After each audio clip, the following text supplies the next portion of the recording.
سورت حجرات مدنی ہے اور اس میں 18 آیات اور 2 رکوع ہیں۔ گزشتہ سورت کے اندر بلاد کی فتح تھی، اس سورت میں بلاد کی اصلاح ہے کہ فتح تو ہو گیا، اب کرو گے کیا؟ تو پہلا قانون اللہ اور رسول کے آداب، دوسرا قانون جناب رسول اللہ صلی اللہ علیہ وسلم کے منفرد آداب،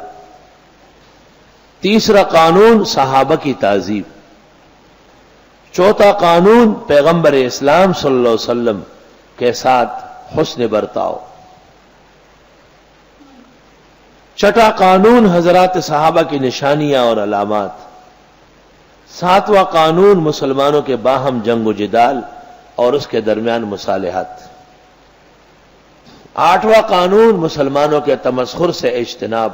نواں قانون ان کی غیبت نہ کرنا، 10واں قانون ان کے خلاف کھوج نہ لگانا، 11واں قانون ان کی غیبت نہ کرنا، 12واں قانون ان کا نام نہ بگاڑنا، 13واں قانون اسلام کے بعد ان کو تانے نہ دینا، 14واں قانون مسلمانوں کو اچھے نام سے یاد کرنا، 15واں قانون سب مسلمان برابر و یکساں ہیں، فضیلت اور برتری تقویٰ سے۔ یہ اصلاح المعاشرت پر مشتمل صورت ہے۔ حجرات مدنی ہے، 18 آیتیں اور 2 رکوع، نزول میں 106 ہے اور ترتیب میں 49 ہے۔